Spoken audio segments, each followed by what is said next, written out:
is amazing. Up, it's clash heads again. This is like Chaz Mostyn, Cam Water. For the first time here for season 3. Davis on pole, Vanderkran in second. It's going to be sprint round action here tonight. Let's go racing here at Daytona. It was a good start there from Davis in comparison to Vanderkran in behind. Cowan's absolutely bogged it up and already dropped out of the top 3 here as they come down towards turn 1 for the first time. There's biffing and barging between Gallen and Cowan. These guys are still going at it after last season.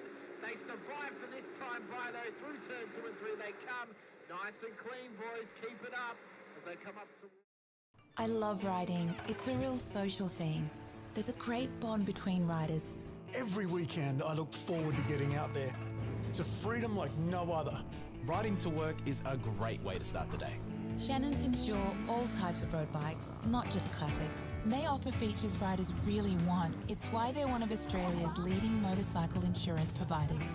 Whatever you ride, whatever you ride, Whatever you ride, ride with Shannons. Call 134646 for a quote. Through turn 1, it was a horrible start from De Bono. He's absolutely bogged it up and gets eaten alive by Dixon and Gowans as they come on through. Through turn 1 they come, and they all spread out around in towards the first sector of the Silverstone circuit.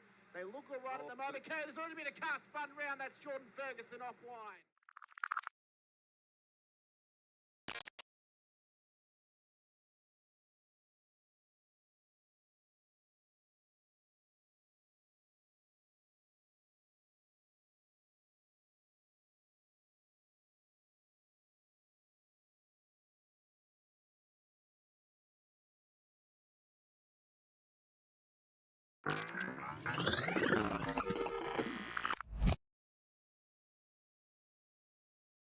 Is green at Road Atlanta here as well. Faulkner did get away. De Bono is tucked in as well. Unfortunately, Houghton is on that outside line. De Bono does want to turn it to twos. He's got the job. De Bono's overtaken. Now can he get Ben Faulkner up through turns 2 and 3? They go round the right-hander, dropping down the hill. Faulkner's out in front. De Bono second. Houghton third. Ratcliffe in fourth. No real dramas going into turn 1. We've always had a few cars. They're all special. The T-Bird. Oh, that's mine. The Combi for when we want to get away. The XR8. It's going to be a classic. They're all insured with Shannons, We've also got Shannon's home and contents cover. which helps protect our automotive collectibles, tools and memorabilia in the home and garage. If you're motoring enthusiasts like us, it's got to be. Shannon's. Shannons, insurance for motoring enthusiasts. Call 134646 for a quote.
amazing. Up, it's clash heads again. This is like Chaz Mostyn, Cam Waters, almost the same situation. Better contact going down the hill. Sam Noble wants to sniff on Dave Coleman now. Sam Noble bottle right now because tell you what, Bruce Tannock and Jamie Dyke just absolutely drove away across. Hayden trying to go around the outside. This is where he could have just sent it up the inside, but he hasn't went it, which is fair enough. It's very scary out there, ladies and gentlemen. Let's see if we get a good run. Dodd's just absolutely competitive here. Really nice move. Blake Delaney had to move out of the way.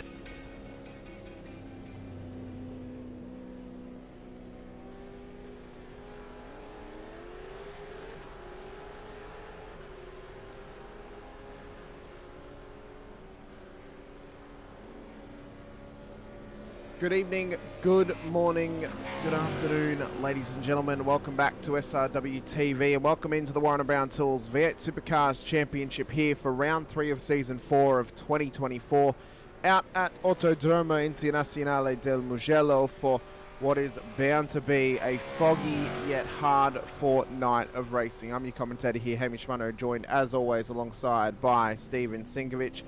Sinker, we've got a couple of drivers missing tonight at the moment, namely Rehan Leonage. Could be a good night for a good chunk of points to be gained by the likes of James Scott and Blake Warboys and others as well. Yeah, 100%. Always a good battle no matter what is going on in the real world on a Sunday night. The few boys will probably most likely be missing tonight, but that's okay. We've got a nice grid and there's still time for some others to join up. But what a track this is going to be. This is going to be a lot of fun. Well, you know, Tuesday night we had some phenomenal racing here for the Pro-Ams and the AMs. A little bit of carnage, a little bit of controversy, but it all ended out with a phenomenal race at the end of it as well. Tonight, we could be on for a similar scenario with these pro drivers out there, these quick boys that join us on track each Friday night. We're in for a normal round tonight, Sinker, so 60 minutes of racing to come everyone's way. It also means that qualifying will get to its full length of 15 minutes, and the drivers will be able to finish their lap as long as they've started it before the 15 minutes is up. Other than that, I mean, what else is there to talk about? I mean, the racing is going to be epic. I've had an opportunity to call 2 races at this circuit before now this week. Both of them absolute show stealers, both of them chaotic, carnage-filled, but some great racing nonetheless. Yeah, 100%, mate. It's going to be pretty cool. Also, viewers out there, we have had some issues with my mic, so let me know if my audio is nice and clear tonight. I have turned you up. I have turned you up, Sinky. You do sound a little bit quieter than normal, but I have turned you up. So. Nah, that's all good, mate. As long as I give people headaches, it's all good. This track it's got this massive bloody straight on it, man. It is huge compared to what we've seen a lot of other tracks. What do you reckon the drag's going to be like on there, the toe? The toe is incredibly strong around this circuit. I mean, we've seen it in SRW this week already. I saw it in Vets yesterday as well. One thing, though, that counteracts that toe is the fact that you can defend moves at turn 1. You can defend around the outside. You can hang the car around the outside. It gets you the inside line for turn 2. And we'll often see cars going back and forth through the first couple of corners around this circuit. So even though it lends itself well to a passing opportunity down at turn 1, unless you can get the run out of the final corner, it's never guaranteed. Your opponent, especially with all these pro drivers in the field, they're all going to be willing to fight for the position. They're not going to be willing to give it up too easily. And I think we're going to be on for some fireworks off the back of that as well. Not just turn 1, though, is a good passing opportunity. If you can get a run in towards turn 6 and 7 and just flow the speed through 8 and 9, you can set yourself up at turn 10 as well. You can also get a run out of turn 12 and try and line up a move for turn 15. So there's a lot of opportunities for passes around this track. We will likely see the battle packs start to form and then those battle packs spread out from each other if we don't get any safety cars. But I think we should be in for some great tight racing across the whole field this evening, which should be great to see. Oh, 100%. No matter what happens, it's always a great battle. The fog is probably the only thing that's going to hinder anyone out there. It's foggy, but the track is, 18 degrees Celsius, 100% humidity. I'm not sure how that works. Cloudy, but it's going to be a lot of nice track out there to race on. will be the fog. It is clear so far. Sinker's voice, he meant. Sweet. Yeah, the fog's clear as well. Oh, looks like quality's just about to start. So the boys that are coming in late to the room will still have plenty of time to get in there and get out on track. Well, they must be in, though, before the start of qualifying, Sinker. So if no one's joined, as we change over, we're guaranteed to only have 19 cars on track tonight. So it means that there are some big names out of the hunt for this race and out of the hunt for points here tonight. So hopefully we'll see them throughout the rest of this season still battling it out for these positions. But qualifying is about to get underway as the drivers start to peel out of pit lane, and we get underway for the assault at trying to claim pole position here for round 3. 100%. Let's see how it goes out there. Audio. The fog means nothing for tyre grip. It's a cooler track. So the cooler track means more tyre grip. The fog does nothing, but the colder track does mean more tyre grip. Irritate us viewers, really. Yeah, because we can't see anything. It's nothing against us. The weather was set for today's date in the area at 1:40 p.m. So it's cold and it's foggy in and around Mugello. So this is what the weather was actually like today, and that's what we've got out on track. Yeah. Mugello out there now. I wonder what it really is like, though. Is iRacing getting this stuff right? It's probably raining, to be honest with you. Yeah, it's probably raining, and because we don't have rain for the supercars, it just puts in fog instead. Yeah, very cool. Very cool. You are probably right there, Mr. Hamish. And we're downstairs in the booth tonight. We've got the regulars. Yeah, we've got Mr. Leake and Mr. Barbs. Glad to see that Barbs is a bit of time in hospital. Yeah, he's been dealing with some stones in the lower area, so hopefully that's all fixed itself up. Honours, he's just some stones in his kidneys. Yeah, that's it'd be good. Hopefully he's all right and everything's cool. But what a trooper, he's back in there and going rock solid for it. So I can see Steve Vello's typing something in the open chat. Have I missed the session? That's probably what he's writing for. Okay, was waiting for application to be authorised. Well, no, he hasn't actually registered for the season. Okay. So he has to register, and he had requested to join the league on iRacing. So, unfortunately for Steve, and for anyone else out there, if you want to race in the series, you have to go through the proper protocols. Signing up with 25 minutes before qualifying is not enough time for admins to get you in. No. Especially with the way our systems are, you've got to really get your. Bella is a driver, he's registered as a driver, but you've got to get your registration in the actual room itself as well. Well, he's registered now, but I mean it's too late at this point. Ninja rocking it on. So at the moment, I mean, Angus Lawford, what a race he had on Tuesday night, Sinker. Dominant performance. I mean, took the win in just dominant fashion. Do you think he can carry that momentum here tonight and challenge the likes of James Scott and Blake Warboys out on track? Look, I'll be honest with you. He might not have the outright pace those boys do, but one thing that we've sort of noticed in the last few weeks, a Tuesday fast boy can actually do really well here if he keeps it clean. If he can get out into some clean air, because he can go faster. He hasn't got that hesitation of the guy in front of him that he's got to fight with. He can just focus on pure speed and that's it. So he's not going to battle with these guys. He's going to try to follow them. So yeah, I reckon he could do well if he gets himself in a good spot in the actual race itself. So Barbs has also put into the into the chat as well. He's actually given us the weather from Mugello from Sunday 9 till Monday at 7. Wind variable 4KT, visibility 2,000 meters, mist, cloud scattered 3,000 feet with 40% probability temporarily from Sunday 9 till 11, visibility 800 meters of fog. That's our actual weather near Mugello right now as Will Brown goes top of the timing sheets here in qualifying after his first lap, but we're yet to see times from the likes of Warboys and Scott and others as well, as they will be attempting to defeat that time of 1 minute 47.8 or 0.9 from Will Brown at the top of the timing total. Why does Barb know this information? Just so he would have looked it up. The cuff? Not just that he looks it up, because he's also a sim pilot. He does a lot of sim flying as well, so he's probably all that sort of information set up on his PC for when he does his sim flights as well. So yeah.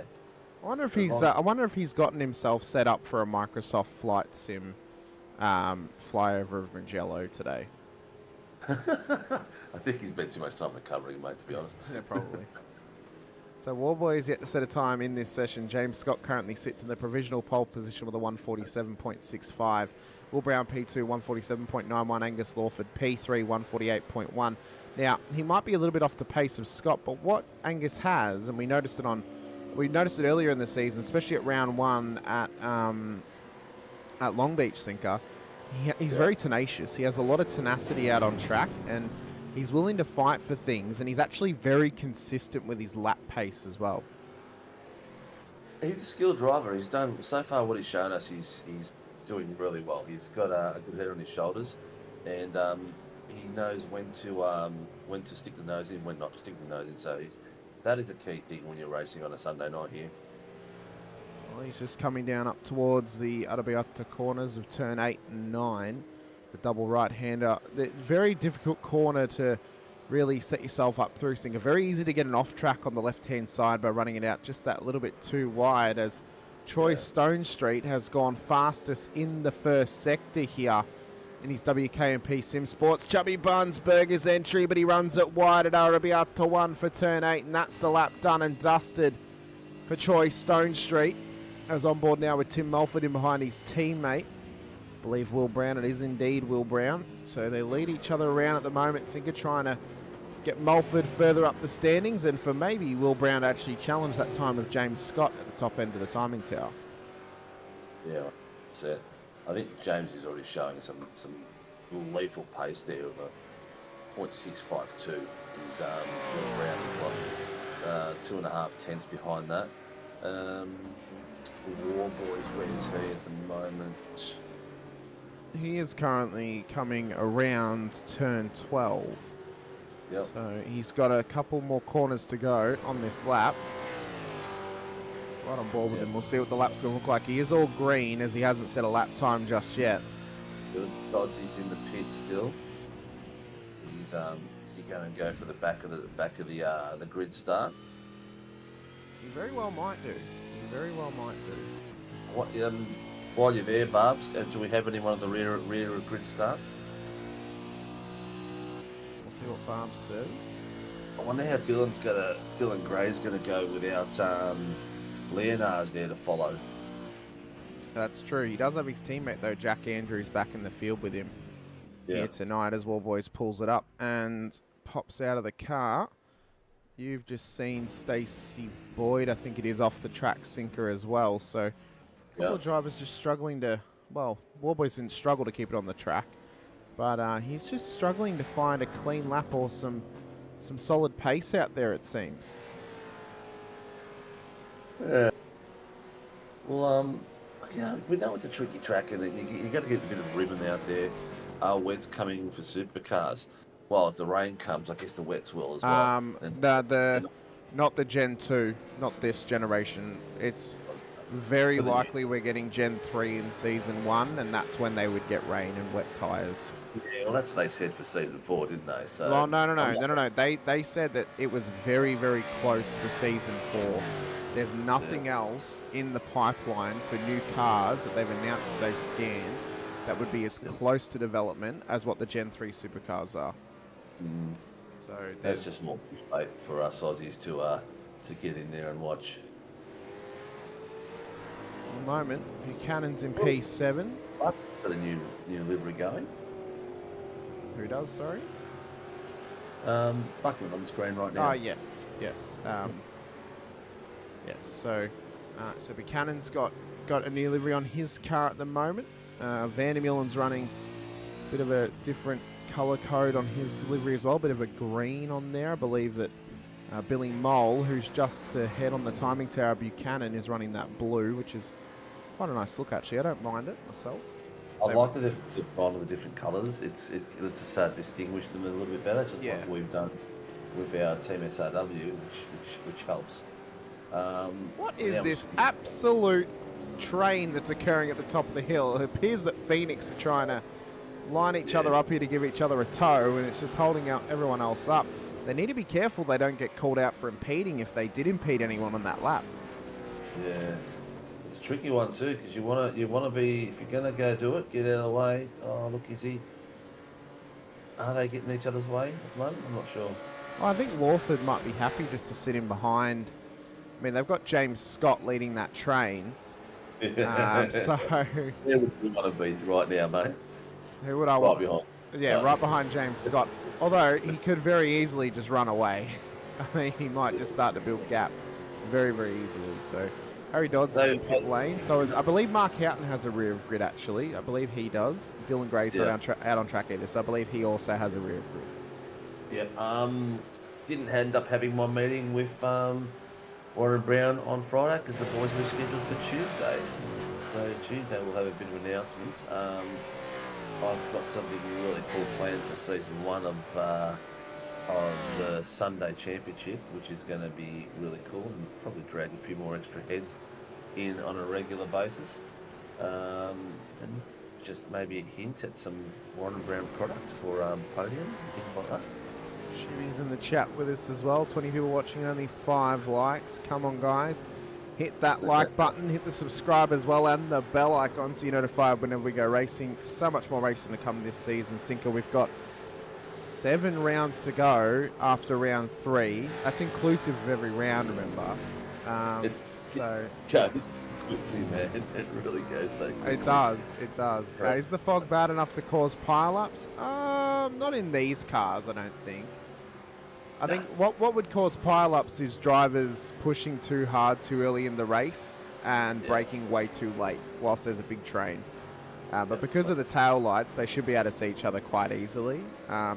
More so in like the super formulas and other open wheels like that without brake lights, you're more likely going to see a pile-up into a heavy braking zone, as that you don't know when your opponents are going to be braking. But they also have rain, so you'd also have to deal with that during the heavy rain and the heavy spray that can come of it as well. Blake Warboys, P12 on the road at the moment, Sinker, is just struggling for grip and struggling for pace as he ends up off the track again. No, he doesn't seem to be too upset. He's just focused. He's looking up. He's checking out what his deltas are. He's still got a fair bit of time up his sleeve. Oh, actually, doesn't. He's got 3 minutes up his sleeve. It's going to be a hard slog from the back there. He's really only got one more opportunity to lap. He has to get out now, try and get around to start the lap before the 15 minutes is up. Jack Andrews is on for an exceptional lap here. He goes P3 147.96. He just betters Angus Lawford's time. It does the DK Motorsports driver. He had a session best first sector. He's currently the fastest driver in the first sector, Sinker. And with some of the names that are in this session tonight, that is an extraordinary feat for young Jack Andrews. It is, mate. It's a great job, mate. Absolutely great job. He's doing well. He's doing really well. He's obviously done a bit of practice out there too. Mulford's not doing too bad as well. He's on a 48.3. Doddsy 48.397. So there's only a few 1,000s between those two guys. Yeah, something's happened to Dodsy's camera as well. It's just a black screen at the moment on Video Ninja. So I'd love to have his camera up, but it's not working at the moment, unfortunately, for Dodsy. So we've really only got the second screen and Warboy's camera at this stage. But Stone Street, he's done well in this qualifying session thus far. Singer finds himself P5 and not too far away from a 47. In fact, he's the fastest driver to set a 148 in this session at the moment with a 148.24. So he's got some good pace on him. Mulford, you mentioned, has done well to get into P6. Billy Mole inside the top 10. As well as Stacey Boyd as well. So there's a couple of Nova cars inside the 10, a couple of the Phoenix cars. They're all doing their best, and they're all having a proper crack. And at a track like this, that's all you can ask for, especially in these foggy conditions.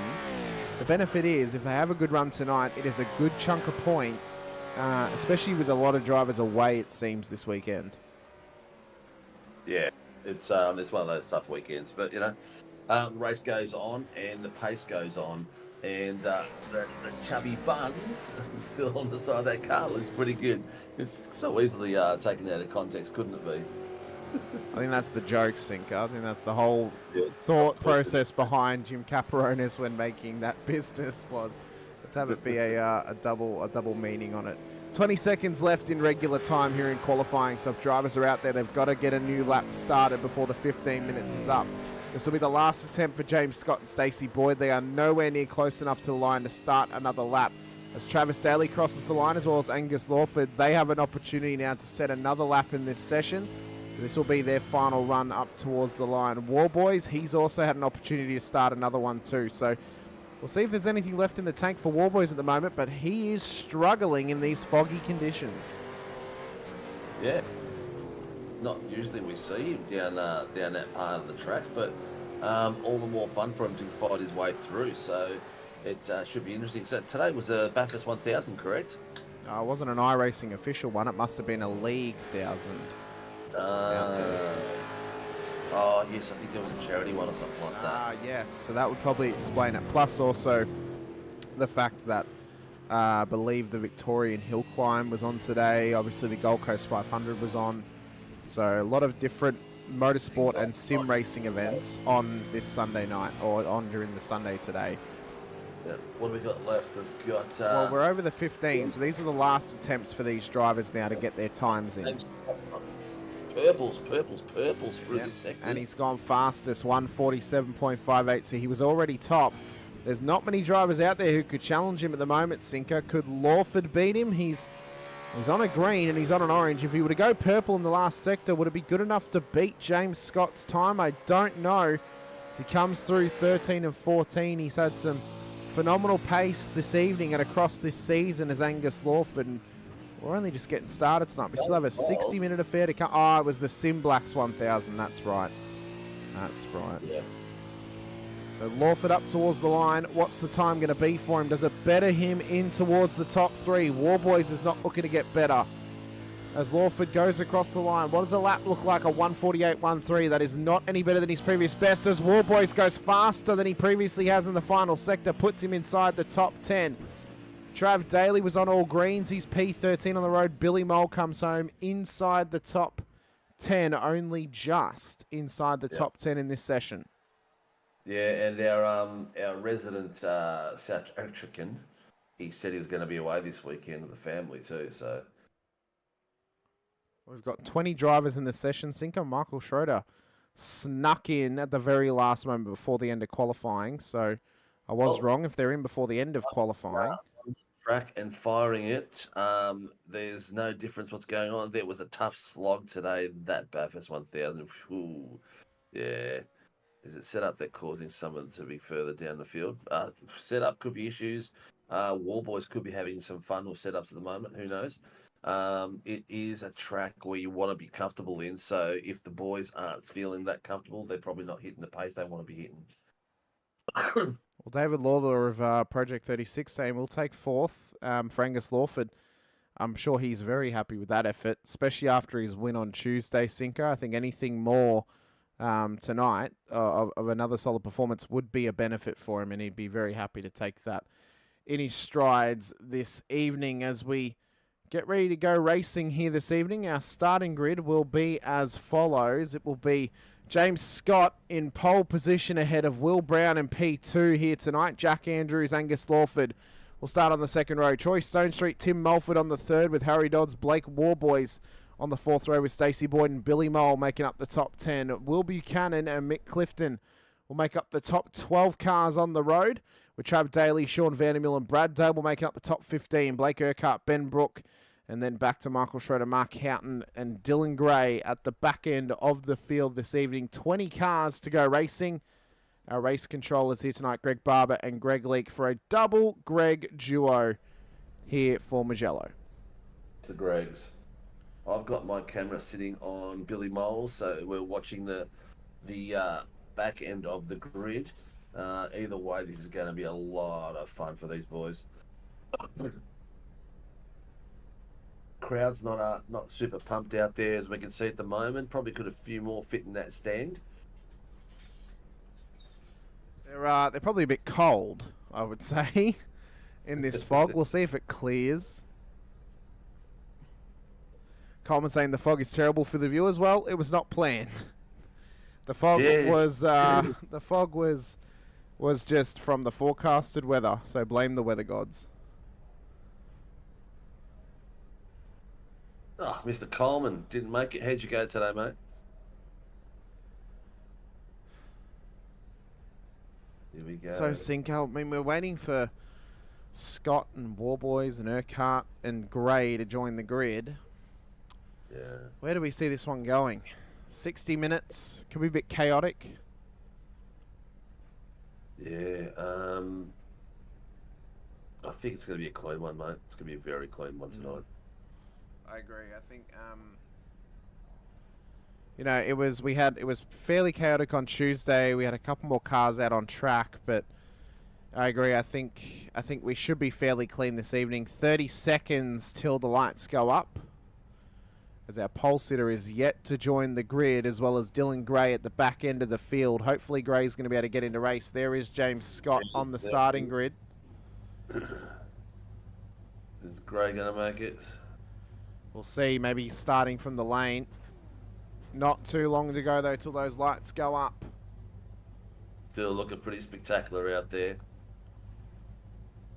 With Scott and Brown on the front row of the grid. Lights going up now. Ready to go racing. 60 minutes around Mugello to come your way. Sip the wine. Eat the cannolis, because we are go at Mugello. A bog start from Andrews is going to cost him spots early, as well as Billy Mole at the back end of the top 10, as Brown's already putting the pressure on James Scott up towards turn 1. And they fan out all across the track. We've got Lawford and Stone Street and Dodds and Warboys battling in behind as well, as they rocket up towards turn 2. Could be a good passing opportunity as Mark Houghton's off the circuit. Still going too wide all the way through the packs. No one's giving in to anybody at this point, and they're all bunching up as much as possible, trying to take advantage of each other's pace. As they come through 3 and 4, a little bit of a wide run there from Stone Street. He's now under pressure from Angus Lawford. Warboys is in on it as well. Going to be a WKMP 1v2 with Angus Lawford as they come down Casanova and through turn 7 up towards the Outer Beatas for 8 and 9. Warboys has gotten the job done on Lawford with Dodds all over him now. So we know that Lawford is tenacious. We know he's willing to fight, but he's had a bit of a mid-start, I think we'd have to say, in this race, Sinker. Yeah, not a bad. Someone's blinking away. Yeah, real bad there. that's Doddsy. He's disappeared. He's off the track now. Warboys is already up 4 places like crazy. He's done well. He's done well to get up that far up the grid in this race. So they're discussing Doddsy in the room at the moment that he just disappeared on him. Looks like he's disappeared. Is he back on? He's back on, but he's at the back of the field at the moment. He had a good start too. Yeah. On board now with Jack Andrews in the G-Force entry, in behind Tim Mulford of Phoenix Racing Team. Battling it out to get back inside the top 6. Remembering he started in P3 on the road but bogged it down. So this is how far he actually dropped back on the rest of the field when he just had that poor start. They've got Buchanan in behind them as well. Side by side round turn 1 as Vandermeulen and Doble get caught up together further back. Sinker, they settle themselves in. But there seems to be just this little bit of argy-bargy at the moment as Scott leads with some nice clean air ahead of him. I think they're just trying to settle in at the moment. It's bits of pace and trying to not let these guys get away from them too fast and too easily. So they're trying to camper on and get on the back of everyone as quick as possible. I've just realised I had my ladder on top of the screen, but yeah, I don't know. It'll settle down. It'll settle down. They're all sort of like, yeah, I can't let us get away. They're all over driving a little bit. Well, I'll tell you what though, I think that Will Brown has done well at this point in the race to stay with James Scott at the head of the field. He's not letting him run away too quickly, although he has already built out a 6/10 gap back to him. Stone Street's done well too. He's got his teammate Warboys in behind. I'm sure they'll work together to try and chase down Scott and Brown. I mean, the question though has to become, Stone Street was quicker than Warboys in qualifying. Does Warboys just sit behind him, or do you reckon Stone Street lets him through and tries to follow Warboys around. They'll work together. They'll work together. They're a cluey bunch. You can see already that Warboys has got the pace on him. He's sort of putting the brakes on a little bit earlier to get around him. The fog is not that special for the viewing at the moment, but look at that drag he's got behind him. The toe is sensational. Here comes Warboys. He's maybe going to try and go for an outside run. Also could just be trying to cover from Angus Lawford as well. So he's both playing defensive efforts here, Sinker, but he's also actually just trying to hang out with his teammate at the moment. Here's Warboys. There he is. As they run up towards Casanova. Towards turn 6, but through 4 and 5 first. Looks like Warboys is a bit of a Pikachu fan. Yeah, he likes Pokemon, it seems. Fair play to him. I see a Snorlax there, a Bulbasaur, and an Eevee as well. Very good, mate. Very good. Oh, mate, I played Pokemon at a very young age. I have the knowledge retention, not just on motor racing, but on random things, is way too much. Thanks to the old thing we called autism. But we're old, mate, so I'm relearning them all. Oh, that's good. That's good. You'll have to get a you'll have to get like a separate gaming laptop with emulators of the old games on there, so you can play all the old ones fairly easily. Don't think we ever done that, mate.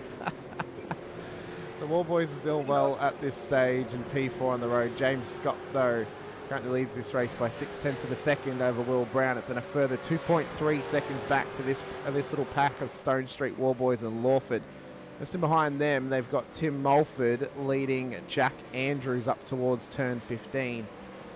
So they are having a proper ding-dong as Mark Houghton has just been in the wars again here tonight, Sinker, and unfortunately he's jumped back to pits. I'm not sure if he requested the toll or not, but he jumped back to pits and he's now left pit lane once again. Yeah, well, I don't know. I haven't heard anything on the inside of the comms with the race crew. It looks like Dylan Grace had issues with internet as well. Yeah, unfortunate for him. We did have a question of how the resident American is going. He's just here in P10 at the moment is Stacey Boyd. He's done a good job in this race thus far. He's got Clifton and his teammate Mullen behind, tries to chase down Travis Daly just up the road from him. I think it's time for Blake to get in front of Troy, because Troy's falling back off Will Brown down to 2 seconds. He needs to get in front of him and lead him out and get Stone Street in the back of him into his draft. Oh, okay.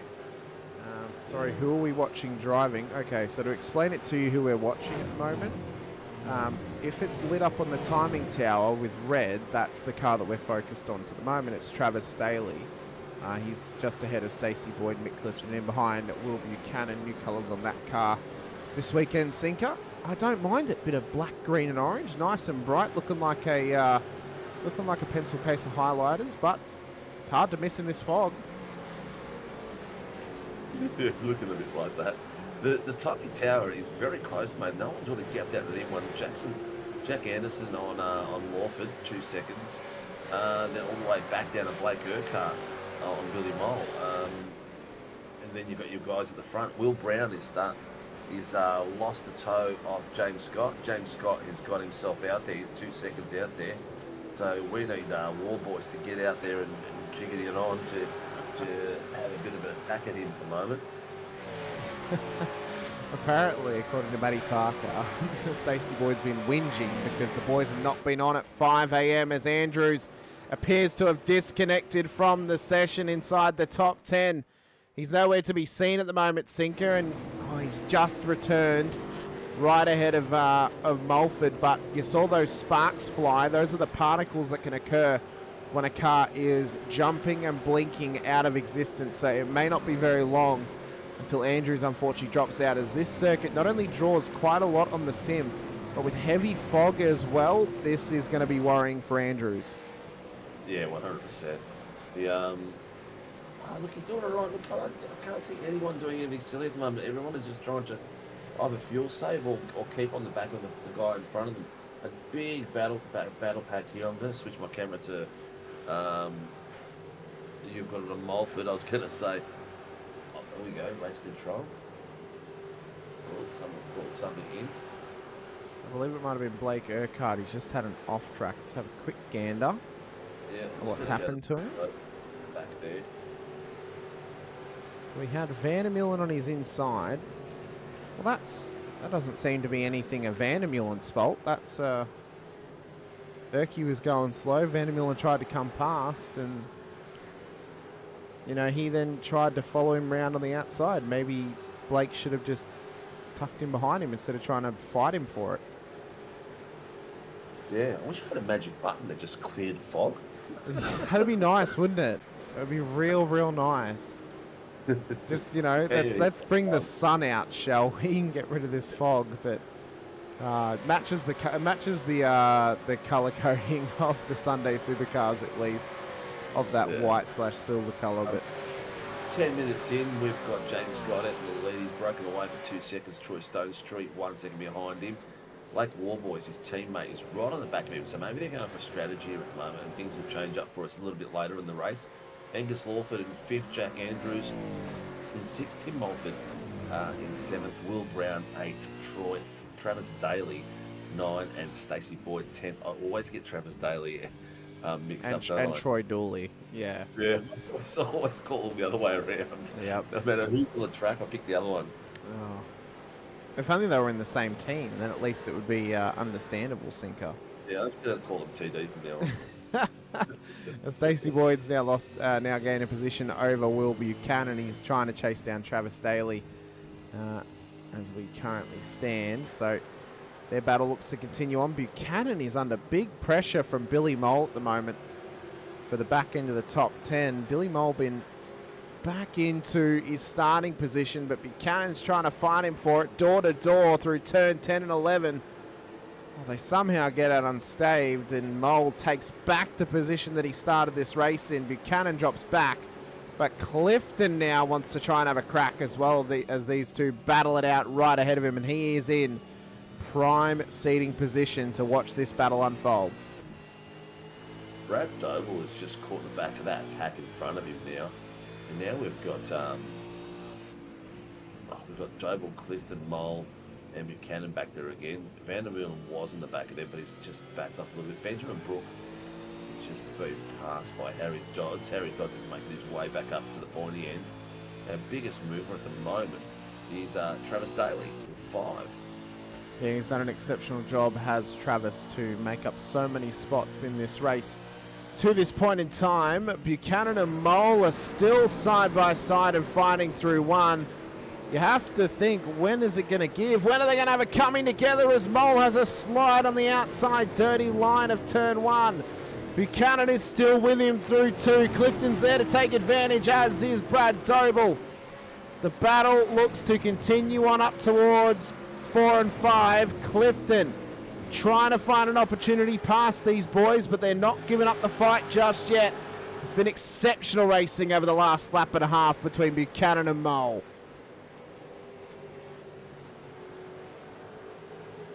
No further action, so we had another touching incident there a little bit earlier on, and no further action again. So far no one's been penalised, and I think James Scott's probably he's just done his fastest.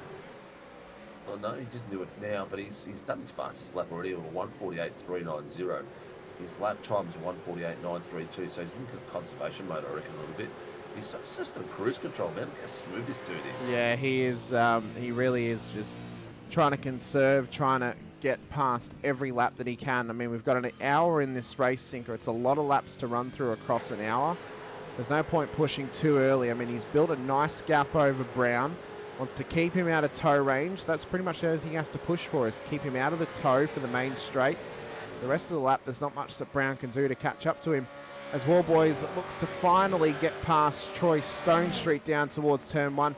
He's actually been running consistently faster laps than Stone Street over this last 5 laps, Sinker. So he is he's finally gotten past, and now Stone Street will be able to follow him behind him. And you can see, last 3, Warboys has been faster. The 2 before, Stone Street was barely faster than him over the laps.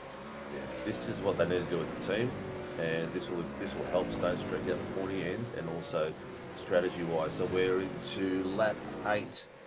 out of, not sure how many we did on Tuesday night, but I think our first pit... I'm pretty sure it's above 30 is the amount of laps we'll get. So I would say first pit stop, 60, I believe it's 60% is the fuel limit, which should get him around about 11 laps, I would think.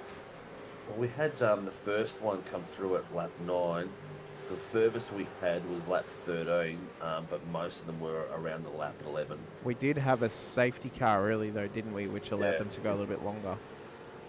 Yep. And this has been super, super clean. It And has. everyone's just behaving themselves everywhere. It's ridiculous. I'm going to go down to Buchanan because he's got Billy Mole hunting him down at the moment and putting a lot of pressure on. They've got a little battle pack forming there. Buchanan, he's got pressure of Billy with 2 tenths. Mick Clifton 3 tenths.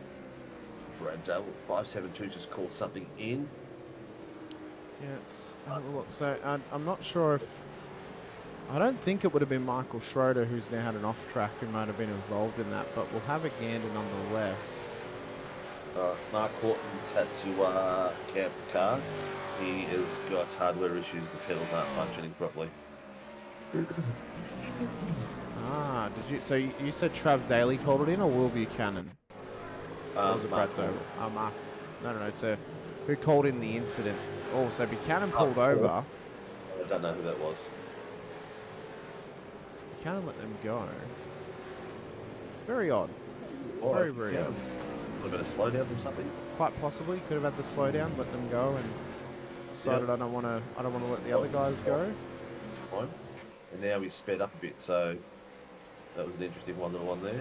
Buchanan, Mole, Clifton, and Brad Dover at the bottom square at the moment. Those boys fighting it out nicely across there. Oh, Andrews has had another drop out here, Sinker, but now he's back. So it appears to be happening more and more across this race for Andrews as Buchanan's forced out wide by Mole, gets the job done.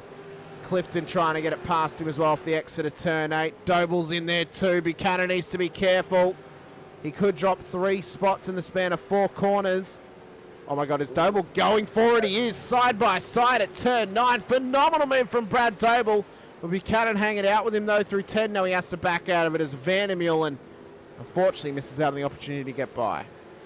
Yeah, the pace too, Vandermeulen. He was just a little bit too far away. You could see him under brakes. He was making a lot of headway on the back of Buchanan. But Buchanan's lost, what, 4 spots then? Yeah, I mean, he went from ahead of Billy Mole, so he went from P10 all the way back to P13. He gave up 3 positions on the road.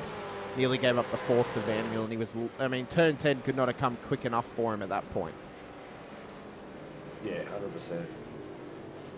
100%. Got old Darren Crosby out in the chat supporting Travis Daly. He's doing a decent job out there, that's for sure. And Matty Parker getting impatient with Billy Mole. Pass him already. Well, he's got a bit of work to do, Billy Mole. Now he's got his second off Travis Daly, and Travis Daly and himself are catching the back of Stacey Boyd now. Yeah, Mick they Clifton's He's up at the bottom screen. So these battles have been starting to form. We're getting closer and closer to first pit stop territory for a lot of this field. We'll see how long they can go for. I mean, maybe Warboy sitting in behind Stone Street for so long allowed him just to save some fuel that he could get a few extra laps out of it, Sinker. That would then cut down on his intake on the next stop. Yeah, I can't remember how strong the undercut was on Tuesday night, but it's definitely something to watch out for. Especially these boys. Some of these boys come out of the pits flying, mate. They've got some pace. Blake Urquhart's into the pit, so it looks like he's triggered his first pit run. Yeah, well, he's still there, and he's been in there for quite a while. 41 seconds. This might be night over for Urquhart. He's been struggling with off-tracks in this race. This was his last one on lap 9, and this might have triggered it for him to decide, no, that's enough. I don't want to continue on, unfortunately. Oh, it wasn't even that bad of an off-track, just a bit of a wide run. No. Unless he's copped a... They're still throwing it around. They are. They're still battling out hard outside that top 10, and it might only be for a minor position, but it's bragging rights at the end of the day, Sinker. It's bragging rights against your competitors to say, hey, I was quicker than you on the day. Do better next time. Yeah. James Scott's doing some serious fuel saving, man. His last lap was a 149. Yeah, he's trying to push this thing out to its absolute maximum for sure. For sure he is. Yeah, big clutch in through 3. Like, he is trying to get probably an extra 2 laps out of this car, maybe. Because I think this lap would be the limit. Yeah, 100%. It's going to be interesting. Going to be very interesting. Schroeder's in the pits. So Schroeder's in. Top 16 yet to pit in this race. This is roughly where it triggered on Tuesday night. Lap 11 is when it triggered for the main bunch that didn't go in under safety cars. But the battle down the bottom, the boys having a great little ding-dong. And the boys just in front of them are really close as well. Yeah, these battles have been going on all throughout this race over the course of the first 11 laps. Mole, Clifton and Doble still enthralled in their battle. Buchanan and Dodds have got their battle going on as well with Vandermeulen. And so nice little triple threat action outside the top 10. And Mole is under all sorts of pressure right now from Clifton and Doble for this top 10 position that he currently sits in for P10 on the road. A lot of pressure there. These boys are putting it on left, right and centre. As they come round turn 12. You can see that Doble's now all over Clifton too. And I mean, this right here, this is a great example for Clifton of how much he's actually grown and developed, Sinker. Clifton races split 2 of vets. Doble is a split 1 driver, and he's keeping him behind him at the moment. I mean, that just shows the growth that Mick Clifton has been on these last couple of seasons. And I mean, it really all crescendoed last season when he won that AM championship. Yeah, 100%. I'm just looking at the times, Hamish. Everyone's times are dropping. Everyone's fuel saving. Yeah, they want to try and extend as much as they can. Yeah, James Scott's down to 149.5. He's pretty consistent on that. And Will Brown's just sitting there behind him on a 149.6. So everyone's going to fuel save mode, but these boys are having a great little fight here. This is great to see. Yeah, some fantastic battling as Clifton is giving the move to Doble. So maybe he'll try and let Doble, you know, put Billy Mole a bit wide, and Clifton gets the pass done thanks to Brad. Well, he's got the pace on him at the moment, so get on the back of him, get the draft for a while, save some fuel, don't race it, use him to catch up to Billy Mole. It's a smart strategy. We'll see if it pays off for Mickey Clifton here. This has now allowed Vandermeulen, Buchanan and Dodds. They've now started to spread out just a little bit as well. Lawford has got Jack Andrews all over the back of him in the battle for P5 as well. So we expect first pit stops to come our way very, very shortly. Whether we see anyone go into the pits or not, well, that's up to the fog. Well, I suggest lap 13 is when they're going to start dropping. Yeah, that's probably the max that they can go. I would be surprised if they got 14 laps out of that 60% tank in this supercar. Yeah, very surprised. I'd say the only top 2 maybe. Maybe, yeah.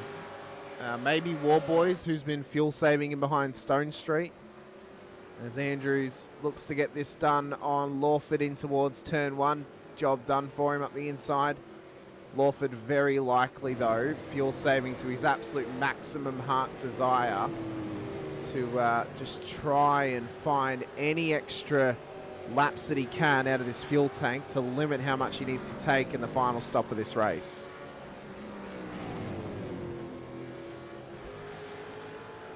Just looking at the timing tower, looking at the time, we've hit lap 13. We're into the 22-minute mark.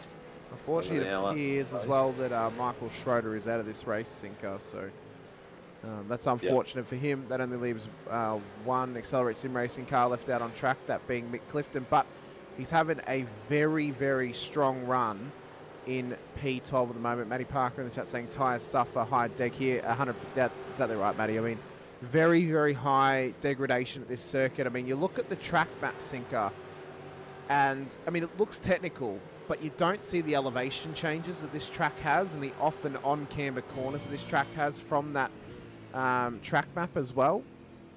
So it can actually be quite deceiving in how technical, but also how harsh it is on the car. You know, those change of directions, those change of elevations, but also the, you know, turn 8 and 9 especially. You come in on camber for turn 8, and then as you come around through turn 9, and all of a sudden it's off camber and it's shooting you out towards the left-hand side of the track. So it is very, very harsh on these tyres, and drivers are going to have to be very cautious. I mean, do they take tyres in their first stop? Most likely not. Maybe they take them in their second.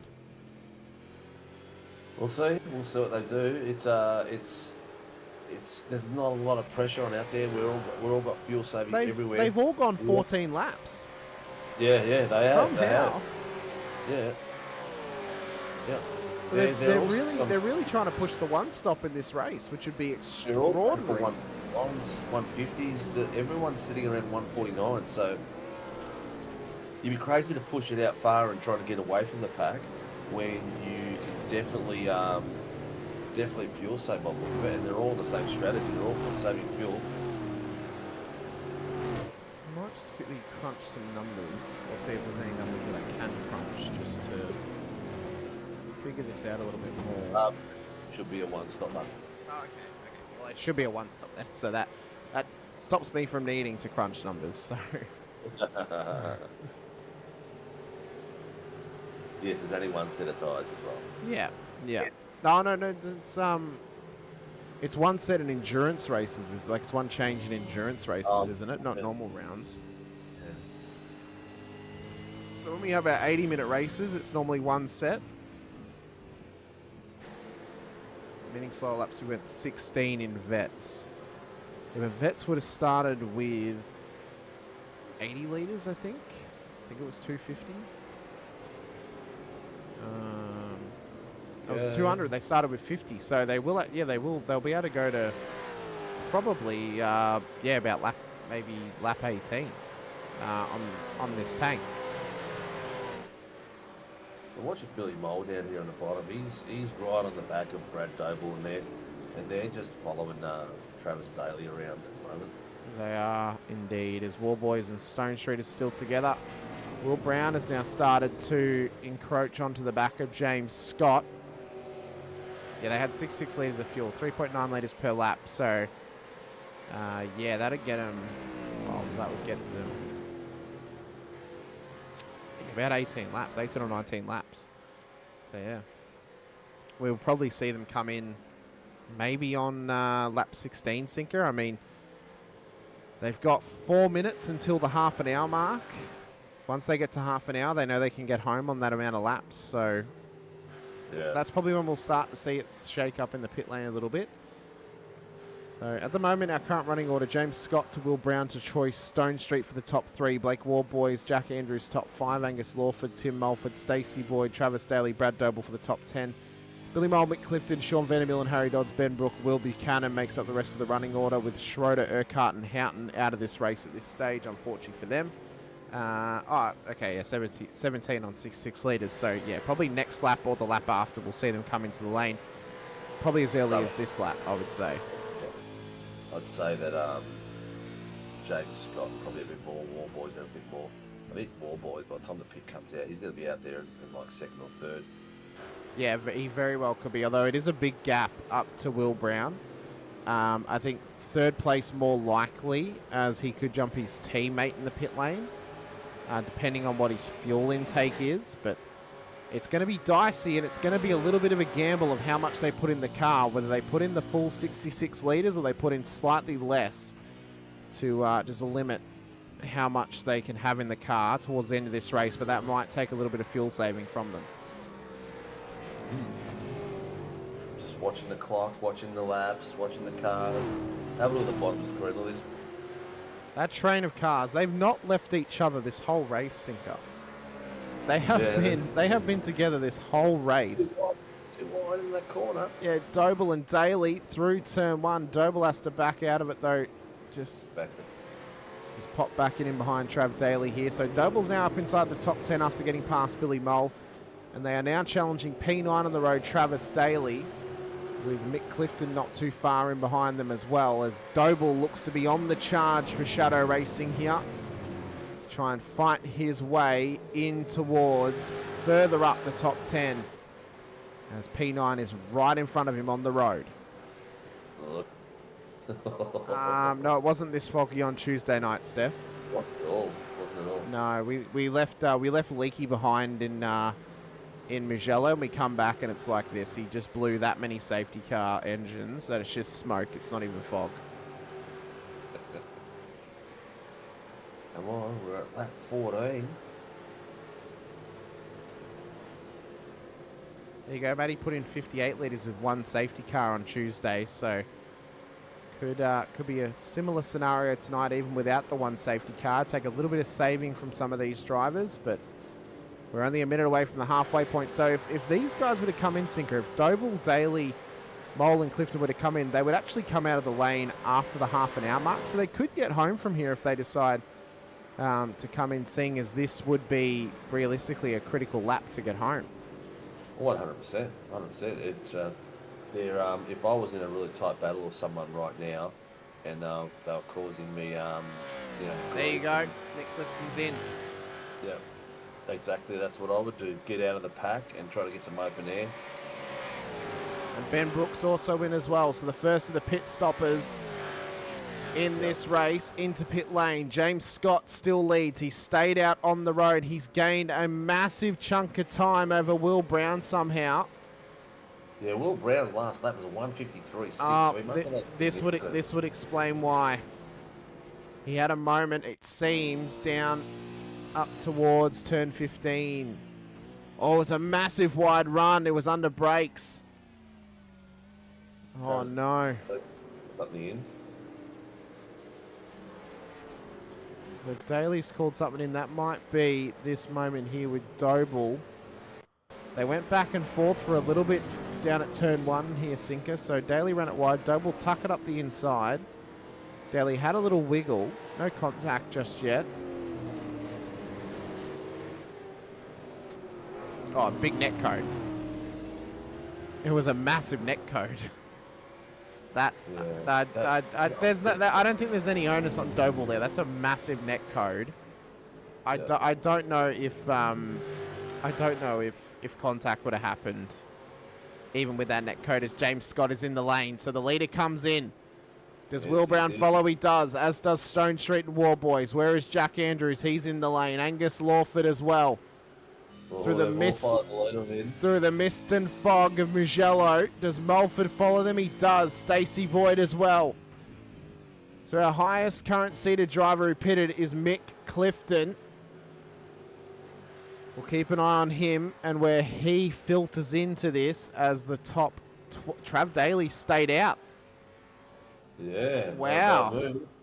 Not a bad move at all. So if you can stay out there and no, he's taking track position more than anything. Yeah. But this is a massive fuel save to try and get it home from here. Dodds is now in the lane. All right, 27 seconds on the blocks for Scott. And so he's coming out. War Boys and Stone Street are coming out. Scott's out. Brown's out as well. 25 and Blake War Boys 26.9. So War Boys probably made up not even a second really there. 4/10.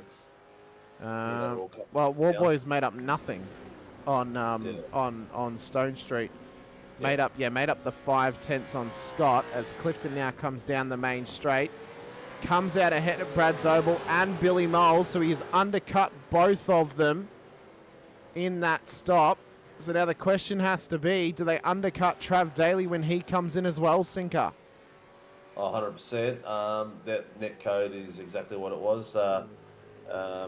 GB, Greg Barber, was just a massive net code, no further action. Yeah, there was not much in it. It was half a meter of net code. You're very, very unlikely going to see a call of, contact would have happened regardless of net code when it is so big. So it's unfortunate for Trav, but was not Brad's fault on that one. As Daly comes up towards turn 15, we expect him in this lap, Sinker, of this race. I wouldn't expect him to go any longer than this. Surely not. No, he's in the lane. So Daly is in. we will have a look at Mick Clifton to see where he comes out in comparison to Mick Clifton, who's already jumped a couple of cars in this previous stop and has jumped them by a fair whack. Around about 1.8 seconds is now the gap between Clifton and Mole. That was a smart strategy from Clifton to do that undercut.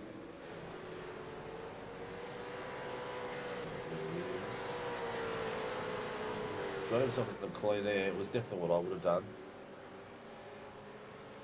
It's up through turn 15 now for Clifton. Daly is still in the box, but he should be dropping any moment now.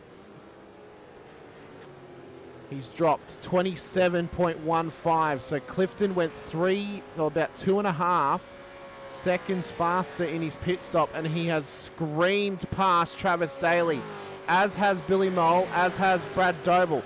Now, we have to take into consideration as well the contact that was made from Doble and Daly. That's also cost him, as Dodsey and Vandermeulen have now also come out ahead of him as well. So a big loss for Daly to go that lap extra in this race. Mole overfilled. Oh no! Lucky Tuesday night. Oh, so that means that Matty overfilled him. Matty overfilled him. He goes, no, mate, have a few more gulps. No, you're right. You need this much to get home. I love it. James Scott is having a great old night tonight. Not a lot of pressure at all, but some valuable points based on he wasn't with us last round. Blake Warboys is going to be up the very, very pointy end of the ladder, isn't he? Because he's been consistently he would be leading the championship at this point, Sinko. Yeah, he would be leading the championship. So if we quickly look at, I'll just have a quick scan at the season standing. So he was leading into this race by 35 points over his teammates Troy Stonestreet. Dylan Gray was P3 in the championship, 7 points less than Stonestreet. Because he was unable to get started in this race, that's no points for him. We still actually now promote Angus Lawford to P3 in the title race at this stage. What a top three that is. Warboys, Stonestreet and Lawford. If they were to finish how they are, that's how they would come out in the championship order after this race. Brad Doble would remain. He would go to P4 in the championship. Clifton would go P5. So we've got to cut you off. You've got to get off that fight down there. These boys are swapping paint, swapping everything. That is sensational driving here. They're too wide down, coming down the main straight now. And one of them's tucked in right behind. Oh, he's even gone onto the stripes just to get a better run. Oh, there's door-to-door between them as well. Oh, bit of contact with Daly. Oh, Dodsy's now blinking in front of them as well. Oh, 981 needs to readdress weaving on the track and gaining an advantage, or leaving the track and gaining an advantage, because that section is basically off track. But that was a great little bit of ding dong with those boys. Sorry, mate, I had to cut you straight off. No, that's all good. That's all good. Action was flying with these boys. These guys have been the action pack all night so far, and they have not let us down. I mean, nothing against Scott Brown and Warboys, but this has really been the main event caliber battle that we've been focused on, is really from Mick Clifton back to Harry Dodds. That battle pack, in whatever shape or form here tonight, has been an incredible battle at multiple different times during this race. Whether it was Daly leading the battle, Clifton leading the battle, Mole or Doble, whoever it was that was leading at any point, there's been some great racing, some very respectful driving. One or two little moments here or there, but it's been a phenomenal battle, especially for one that's all over P9 on the road, Sinker, which is great to see. Yeah, 100%. But you know what? It's like that every night. Every week we race, no matter what we're racing, no matter what series it is. The battle packs in the middle and the front and the back. It's all over the place. They're all fantastic and sensational fights. We've got Billy Mole and Brad Doble chasing down Mickey Clifton, but you've also got Travis Daly being chased by Vandermeulen and Harry Dodds. So there's action pack everywhere. Some great little triple threat action. Oh, Dodsy's having him squeeze. Is he going to get it done? No, he's gone. He's gone a little bit too far to the right then to avoid the contact, but he's still got overlap. He's got them side by side, but I think that is done for now. Oh, they're getting feisty in that battle, Sinker. They are fighting tooth and nail for that place on circuit. And it's back out now on the exterior cameras of this battle between Clifton, Mole and Doble. The other screen we've got Dodds and Vandermeulen side by side through the Casanova and then down through turn 7. You can barely see it due to the fog, but Vandermeulen has still held that position. This is some great defensive driving from Vandermeulen. He cannot take anything away from the attacking prowess of Harry Dodds at the moment. He's putting all the pressure on him as Vandermeulen's off the track. I'd expect him to call that one if there was any contact made. Didn't look like it, but we'll see what the... No, nothing's been called in. I think he's just overdriven it all the way out there. Dodds just put the pressure on and pushed him all the way out there with pressure. But now Dodsy's on a bit of a run. He's got to chase down Travis Daly. He's 3 seconds behind him. Can he do it? Not too sure. Travis Daly's last lap was a 150.63. And Dodsy, with that battle he was doing, was a 151.6. So he needs to get a wriggle on if he wants to catch him at any point. You're exactly right, Matty. Nova fills both screens and the headlights are on for this battle down the straight. Clifton needs to be careful not to use both of his moves too early. He's already used one. He used another, so he now cannot move off this line. This now gives Mole the opportunity to dance it up the inside of the Accelerate Sim Racing car. Room left for him as Doble sneaks up around him as well. So they go back and forth more and more. Continue this on. We'll have a quick look at that moment between Dodds and Vandermeulen if there was any contact made. So this was earlier in the lap for Harry Dodds. We'll see here, this is them side-by-side, Sinker. The moment that we want to worry about is down at Casanova and up towards the Arabiatas as well. So they had Daly not too far up the road from him. Vandermeulen got the job back done over Dodds. And we'll see him in a moment here. Line-up exit. There was a little wiggle from Vandermeulen's car through turn 5. Yeah, got dirt on the outside as well. Yeah, so Doddsy then puts it up the inside at Casanova. They run down the hill at 7. Vandermeulen comes back at him here, but let's just see if there's any contact in towards turn 9, and that's what's caused Vandermeulen off track. Well, nothing was called in. I think it was just... No, he just, yeah, he wasn't able to get it in tight enough because Dodds was right there and he wanted to leave him racing room, so yeah, fair play to him. But we've got to... Oh, you're there. You went all robotic for a second there, Sinker, but I think you're good now. Oh, cool. War Boys is right on the back of Will Brown now, so 2 tenths on him and putting extreme pressure on. He's in every single mirror, every single spot he can get into. Not sure that Brown's going to be able to hold him off for too much longer. I don't know if he will, Sinker. We've got 18 and a half minutes left to run in this race. Plenty of time for War Boys to put the pressure on Will Brown. But it's also plenty of time for a safety car to come out. And, well, if you're War Boys and you were to get past Brown and a safety car were to get called, I mean, you would just be absolutely loving life at that point because you're going to be right back onto the rear bumper of James Scott, and you've had great pace in this race thus far. We could be on for a bit of a main event level caliber battle in the front of the field if that safety car does join us, but it hasn't joined us just yet. It's been very, very clean, very, very respectful racing thus far. Steffi goes a Sinker in the dunny again. I don't know. Do I sound like I'm in the dunny, do I, Steph? Maybe. I don't know. It could be all, sorry didn't make it tonight. PC got too hot after the Bathurst 1000. It's all good, mate. It sounds like Dylan Gray needs to visit our friends over at Cooler Master to help cool that PC a little bit better, Sinker. Definitely. I was just about to mention James Scott's last lap was a 148.820, and Blake Warboys is not far off that, 148.833, and that's him bashing Will Brown at the moment. So once he gets past Will Brown, when he does, because he's just about to have a crack now, Warboys is on him. He wants this job done. Eyes are focused. P2 on the road for Warboys. Brown did not battle that too hard. He'll be happy just to hang out in behind him for a moment. Yeah, looks like it. Harry Dodds looks like he's retiring his car.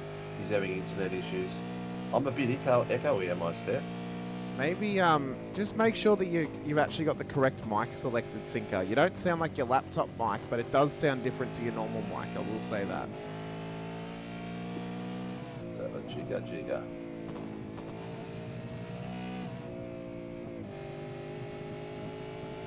So War Boys has now stretched that gap just a little bit over Will Brown, but he is still filling those mirrors of the 63 WKMP Sim Sports machine of Blake War Boys. But it's eyes forward and a 7-second gap to chase down over 16 minutes of racing for Blake War Boys to try and make a move on James Scott at the front of the field. It almost seems insurmountable for him. But we'll see if he can get anything done in this one, as Lawford's had another minor dropout there. So we'll see if he reappears ahead of Jack Andrews or in behind him. It appears that he's back. He is indeed. Mulford's right there as well. So this battle continues on for a lot of this field as they've started to spread just a little bit now, but Doble has still got Billy Mole right in front of him, and he's still got him in his sights. Not giving up that fight anytime soon, are they? Okay. You should have warned me that you did figure out that you selected the wrong mic, Sinker. I need to turn your back down. I like being loud, mate. I love it. So, can we ask, what microphone did you have selected instead of the correct one? I think it switched itself to the laptop at that point, Wow. but we're all good. We're all good. Thank you, Stephanie. See, I just thought maybe your regular mic was just a bit muffled, but I suppose that sorts it for us. The American needs more airtime. He gets up at 4 a.m. to race. Well, he needs to get into a battle then. Did I blast your ears, did I? Yeah. You did. I had you turned up all the way, Sinker, because you were so low. Oh, there you go. So, there he is, Stacey Boyd. You know what, Matty? Tell him to slow down to get back to Billy Mole, or tell him to speed up and get onto the back of Tim Mulford. I think my TV War speakers Boys is now on the hunt. He's got himself down. His last lap was a 49.5. James Scott was a 49 flat. So chances of you catching him at this point are fairly slim, especially with 15 minutes going with a 7-second lead. But you know what? That's a pretty good run from him, coming from 6th place all the way up. And you know what? Will Brown, hats off to him. He's had a very good night. He has indeed, Sinker. Yeah. I'm going to let you read Barb's comment in the chat. But also, Dylan Gray asking us how Jack Andrews is going. Jack's doing pretty well, P5 at the moment. About a 3-second gap over Angus Lawford, 4.5 seconds up to Troy Stone Street. Look at them all just picking on me now. Coleman as well. More credibility when soft-toned. Do you want me to put my Sail of the Century voice on, mate?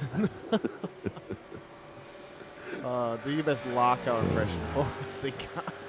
No, I don't think I could. I haven't seen Larko for such a long time, mate. I never even watch any of the V8s this weekend either. It was pretty chaotic early on, but later in the race it just got to a bit of a let's wait for the checkered flag.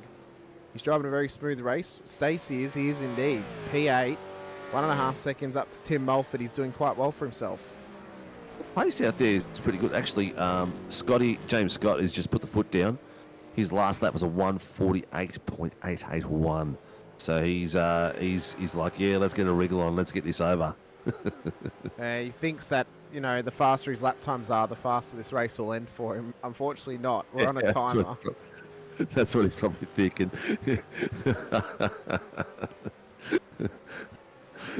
No, Steph, thank you very much for telling us, mate. You know me, I don't mind. I'll be the first person to how can I say it without being blasphemous on the radio? I'll be the first person to tease people, so I can take it, mate. No worries. I got a solid chin, mate. I haven't got a glass jaw. I can take anything that dish out that Coleman can give me, that's for sure. By the way, Coleman, I'm still waiting for your reply. Did he, was his flask at least made of glass, Sinker, or was it a nice metal one that he received? I made it out of cotton candy, so as soon as he sips it, it dissolves. Who will ever forget the moment that David Coleman put "Where's my flask" Sinker on the side of his car? Top tier. top tier joke in a race. That was so good. Oh, I love him. He's one of my favourite drivers out there. I love his style. I love the way he drives, but he's just so damn unlucky, man. He's just if it's probably him and Doddsy, probably the most unluckiest drivers I've seen at SRW. Yeah, I hope Coleman doesn't play the lotto. I feel like he'd be throwing away money at that point. More like, how did I win? Yeah, you drove really well that season, mate. You take your head off to you then. Reply, you said, I'll think about it, mate, because I told you to come out and RC with us. Remember? He's still thinking, obviously. Mate, he's thinking so hard he forgot about it. Yeah. Yes, he got it in the beginning of this year, I think, or end of last year. Apparently, rumour has it you also have a hard head sinker. Insider knowledge, apparently, from Mr. Parker. Oh, yeah, mate. Soccer players, mate. We've got hard head, mate. You don't want to headbutt me.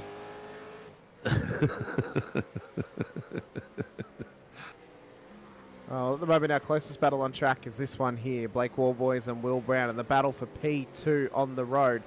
There is 11 or 10 and a half minutes left in this race, left to run, Sinker, with James Scott 9 seconds up the road in the lead at the moment. Blake Warboys would remain leader of the championship after this race. His teammate Stone Street will be P2. And P3 right now will be going to Angus Lawford after this race. I'm going to put the camera on James Scott down the bottom, give him some TV time. I'll get back to this week. No worries, mate. No pressure at all. I appreciate you even replying to me. James Scott's at a lonely race out there tonight. His Warboys started a bit too far back to give him some pressure tonight. He's had an absolute ripper, and some of the faster boys that we have done the obviously the 1000, and probably still doing it or still recovering. That's for sure. Well, Will Brown has started to respond to Blake Warboys here, and he started to put the pressure back on him in towards turn number 1. Less than 10 minutes to go in this race. Anything could still happen here in this one. The closest battle on track we've got is Warboys and Brown. The next one that's closer, we had a request for him. It's Stacey Boyd and Tim Mulford at the moment for P8 on the road, as it appears that Andrews has had another dropout here in this race. Hopefully he reconnects soon and is able just to keep on racing further up the road. It's just been minor drops for him here. It hasn't really been a packet loss scenario for him just yet. No, my voice is going, that's for sure. And we haven't even been shouting at all tonight. The season 1's already been out, mate. It's just season 2 and 3. I've had some special plaques made for the trophies that goes over the rocker hole with our logo on it, because no one could do it for us locally. So they are supposed to arrive this week from offshore. So I've had to order them from overseas. So hopefully get them this week, and I'll ship them all out. They're all sitting in my garage, ready to rock and roll. Even though everything else in my life hasn't been unpacked yet, they have. Singer, have you thought about becoming a postman? No, man. Freight is the bane of my existence in my real working world, mate. I hate freight. Oh, mate. There's nothing worse. Every day there's issues of freight. Special meaning not done. Special meaning Coleman. not done. Yeah. No, all done, really. No, really, truly they are. They're all in a nice little box. They look fantastic. I even polished the last ones. They look sensational. I'll just sign them personally as well. No. Don't want to devalue them. No. Can't have my DNA going across the country, mate. So, Warboys and Brown, this has been a battle that's we've been waiting to occur already. Shut up, Coleman. Lines have been held up.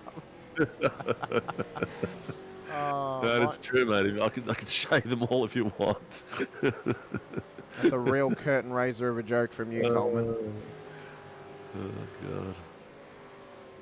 So Warboys and Brown, this battle has been brewing this whole race, Sinker, and we've been waiting for it just to kind of heat up a little bit. Warboys got the job done not too long ago, but Brown has not been able to respond just yet and reapply that pressure onto the WKMP Sim Sports Mustang. Totally agree. Because you had nothing else to say, fair enough. I'm just looking at the gaps now. We've got Brown's got 4/10 on Warboys. Stacey's still putting pressure on Mulford, and Doble back on Billy. Everyone else has really gapped out a bit.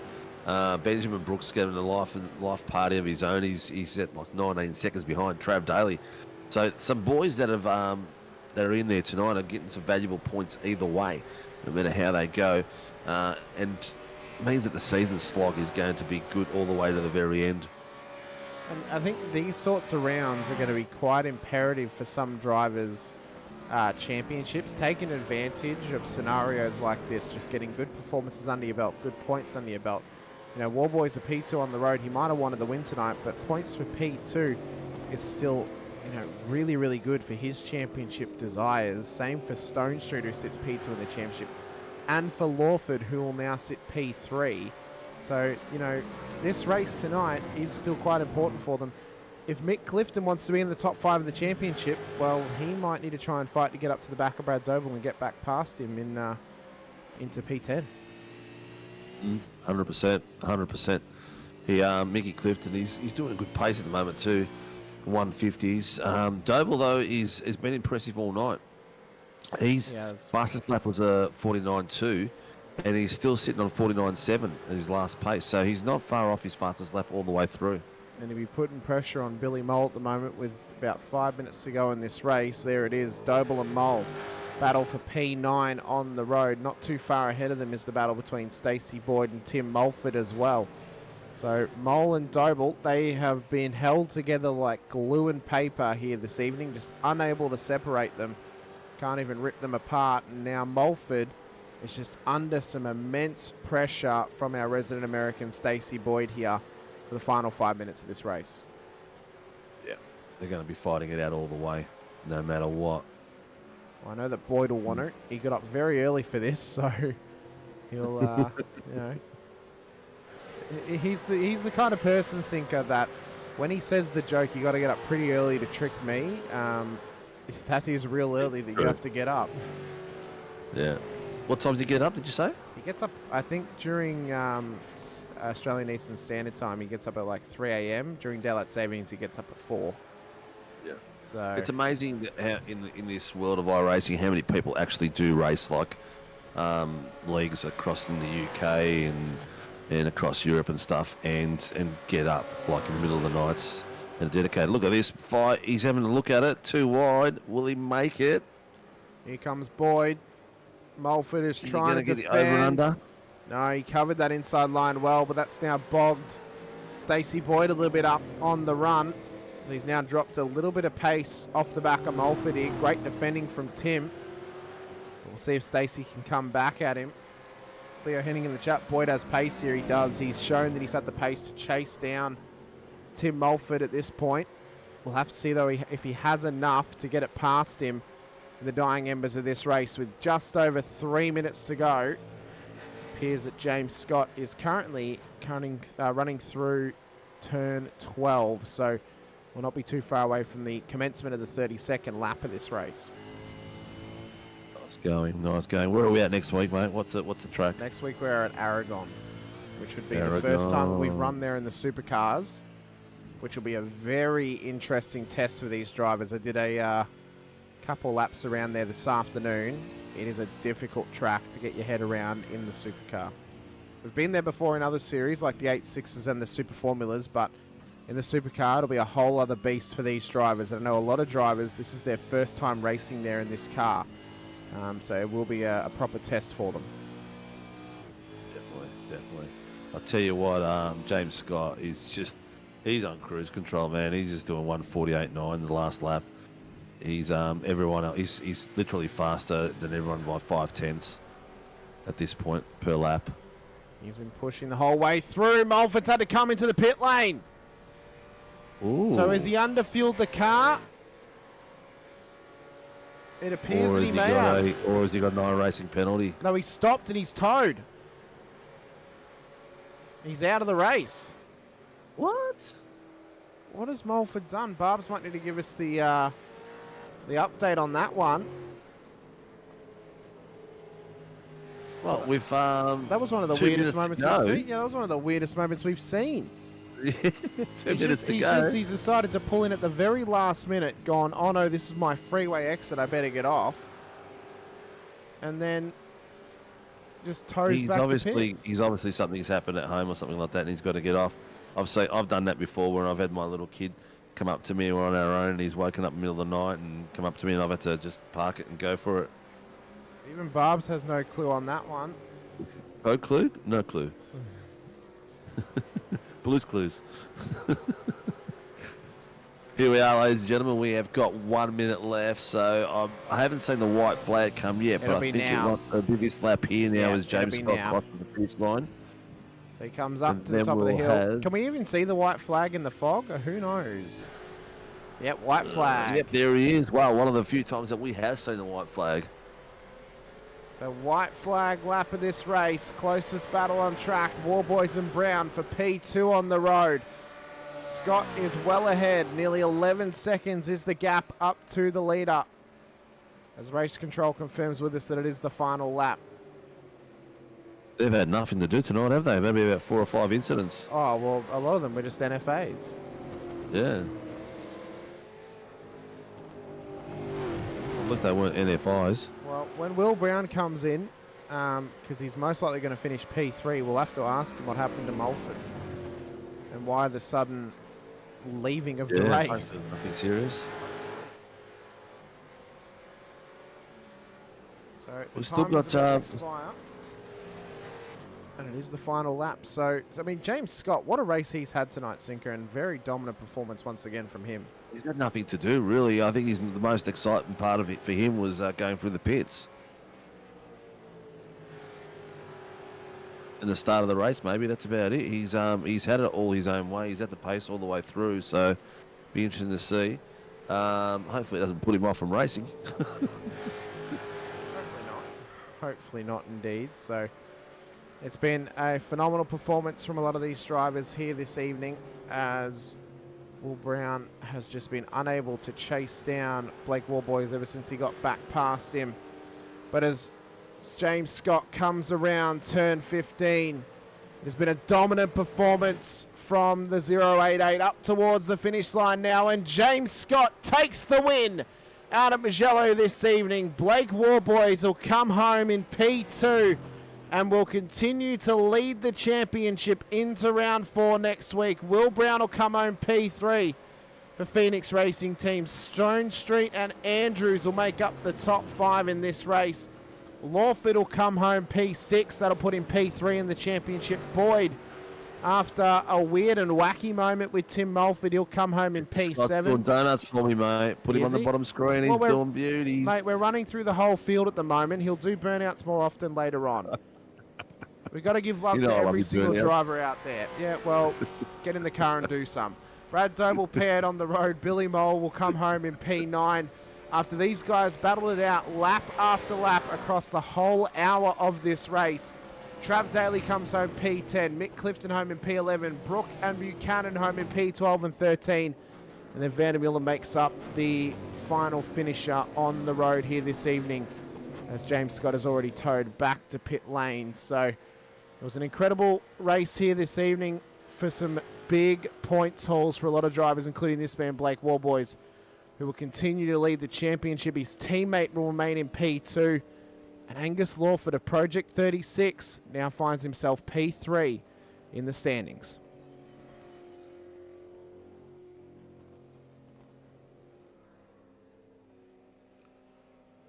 So we'll await for our drivers to hop into the green room this evening, ladies and gentlemen. And whilst we wait for those, we'll just get some B-roll going for you. As James Scott's already in there, he's raced to the green room. Unfortunately, I don't know if he realises he's going to be waiting the longest. He wants to get in and out, mate. He wants to get in and out. He does. He's probably had the time of his life today during the... I'm wondering if he did the 1,000 today. He's probably one of the few that didn't. Oh, no, I'm sure he did. I'm sure he did do the 1,000 during the day today. So we'll just wait to see if Will Brown and Blake Warboys also joins us. Struggling from what I'm hearing in the chat. Oh, good on him. Yeah, he looks very, very tired on his camera, I will admit. Yeah, yeah. Driver of the day. We don't have drivers of the day at the moment, mate, but that will change for season 1 for next year. Oh, why does this keep expanding? We have All Will right, here we Brown. go. We'll drag him in for a chat. Will Brown. Mr. Will Brown, an exceptional effort from you tonight, sir. Find you one spot below where you started this race, but on the podium nonetheless. So you've come home flying the flag for Phoenix Racing Team. But before we get into your race, mate, we noticed that Mulford had to drop out with about 2 minutes to go. Is there any word on the reasonings behind that? Yeah, he fueled 1 lap short because his JRT thought it was going to be a 32-lap race. Ah, okay. And then no. so then he decided that it's not going to be worth coming in, filling up, and then going home. Fair enough. And yeah, just got caught out, and yeah, just very unlucky for him. Fair enough. Very, very unlucky for him. But you yourself, mate, you had enough fuel to get to the end. You had a great battle with Blake Warboys for quite a few laps, but just unable to find a pathway past him there. But I mean, how was it out there? It was very, very foggy conditions, obviously, a very, very cold track. How was it trying to get the grip on those tyres and just keep yourself in check for that hour-long race? I found with the setup I was running, the grip on the tyres, I wasn't having any issues, especially when I was running in the draft for either of the boys. Very comfortable to run the pace. I had great pace out there today. I just made a few silly mistakes and paid the price for it. Yeah, you had some really good early pace, actually, even in qualies, mate. You looked very settled. So hats off to Leonards for a great setup, eh? Yeah, as always, he provides some fantastic setups, and once again, no exception. Excellent. How did he go today? I think he was 3 seconds off the top 3 or something like that at one point. I haven't heard the results yet. I was preparing for this. I saw he was very close to the leader earlier in the day. He was only 800ths behind, but I don't know where he's finished up. I'll find out tomorrow. Yeah. I'll find out tomorrow. Well, mate, as usual, great driving out there, and good to see you come out there. Did you do the 1,000 today? No. Ended up having to pass on it because my planned co-driver had to go into work. Oh, so you got the benefit of some practice out here today. No wonder your pace was spot on tonight. I had good pace all week. Was pretty close to Rehan's times, matching him throughout the week. So I knew it was going to be a good race. Didn't expect to hang with James for as long as I did. That was a bit of a surprise, but knew I was going to be good against pretty much everyone else. Excellent, mate. Who gets you on track and who supports the Phoenix Racing Team? Hybrid Racing Simulations, Melbourne Hydrographics, Prestige Cinematography, Aramex Australia, DHF Tyres, RSW Graphics, Bubbles and Balloons, and Phoenix Driver Development. Excellent, mate. Congratulations, and good luck for the rest of the season. Hamish, how does that sit, Will, on the points? I'll have to have a look. So I don't think you've not had a great first couple rounds, so probably not that great. Have you raced all 3 rounds, Will? Yeah, but I Okay, finished pretty ordinary in the first 2. So I think this should put you. It should put you inside the top 10. Okay. Just how high up in the top 10, I'm not sure. So, Yeah. But yeah, I mean, it'll obviously be different with, Dylan not racing, Rehan not racing. Those guys will take a drop round, so it'll probably even you out to around about P10, I would say, in the standings. So yeah, should still be a good gain for you though, and a good chunk of points in your championship standings as well. Yeah, cool. Sounds good. Excellent, mate. Good luck for the rest of the season, dude. All right, thank you very much. Thanks, Will. All right, we'll now drag in our P2 on the road this evening in just a moment's time. Mr. Blake Warboys, who I know ended that race rubbing his eyes, but he appeared to be very, very tired, quite possibly. Mr. Warboys, what a race you had, sir. Not the best of qualifyings we've seen from you, but 6 spots gained. You look to be a very tired man at the moment. But P2 on the road for yourself, and you remain the leader of the championship after this race as well. How tough was it out there, especially in these foggy conditions? Yeah, well, especially tough for me. I did a Bathurst 1000 with Dylan Gray today, so after doing over 100 laps, including the race, and then at Bathurst, then downloading the track and learning this during practice. Yeah, it's been a tough slog. No. You didn't have Mugello before this race? No, I did not. Oh, wow. Oh, mate, So, can I yeah, give you a hot every tip? lap was learning. Having kids, if you don't get that time to practice, your practice session is usually P1 practice, qualifying is usually P2, and the race is let's just go for it. Yeah, You'll it was you'll get there. interesting. Yeah, it was definitely interesting. Every lap learning, slightly changing lines and everything. But yeah, happy with P2. No, you did well, mate, and you got some valuable points as well. We had a few boys that didn't back it up like you did after the 1,000, and there's a few boys that are away with family stuff. So some really good points that you needed, mate, which is really good. Puts you in a hot seat, doesn't it, Hamish? Yeah, well, remains leader of the championship now, and your teammate Troy Stonestreet remains P2. So you've gained some positions over drivers who've now lost spots in the championship standings. They will equalise once again after their drop rounds, but you're in the hot seat at the moment to do quite well. And even after you told us you may not be here for the whole season, you managed to race in the first 3 rounds in a row thus far. Next week's another new track in Aragon. Hopefully it's not a similar scenario for you if you are racing. I'll have to look into that. Probably is. It hasn't been in the officials before, so unless it's been in Scots or Yeah. Pro Series, then I would probably don't. Yeah. Don't have it then. So yeah, I'll be might have a little bit of time. I might be don't know. I'm umming and ahhing whether I go away go-karting next weekend. So should be home in time, but just whether I have time to prep the kart and do practice and everything in between is another story. Well, mate, it was an exceptional run for you to not only get up to pace and learn this track in practice and qualifying, but also find some pace in the race as well and make up 6 spots over some very competitive drivers in this field. Let us know helps get you and WKMP Sim Sports out on track.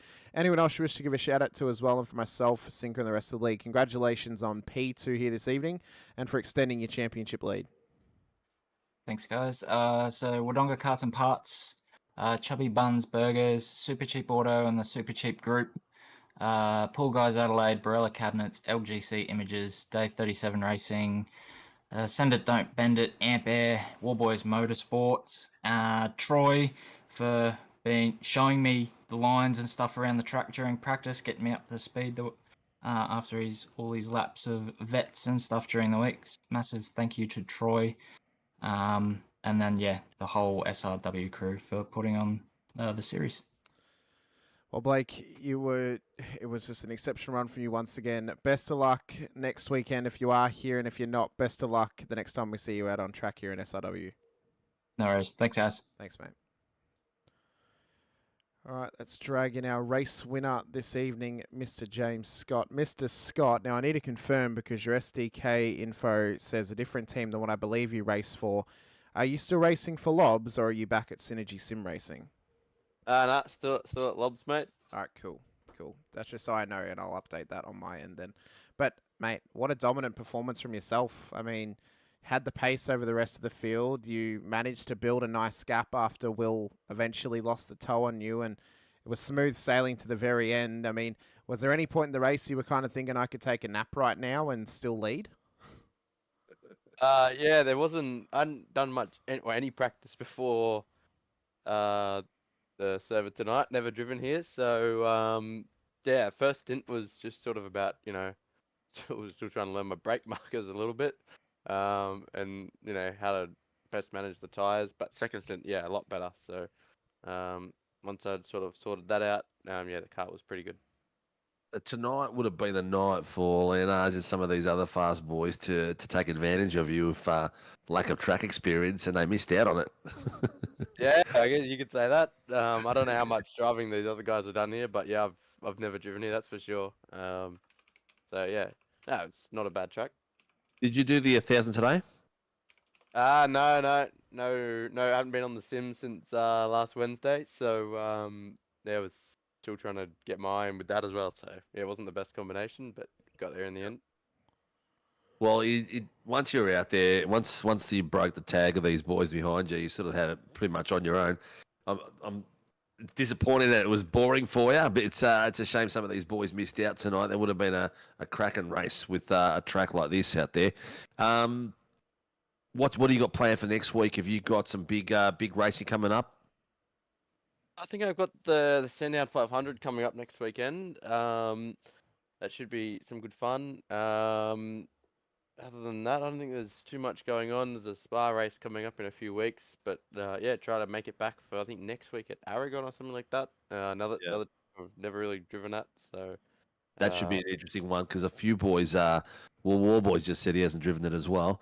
So there's going to be a few boys in the same sort of situation. So it could be some tight, awesome racing. I know Darren Lobb is going to be back next week as well. I think he was off the family this week, so it makes life a little bit more interesting.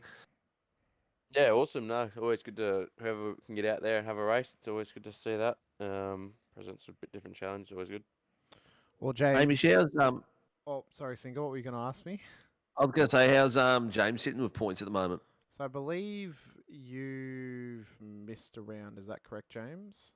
Yeah, I wasn't able to make last week. Yeah.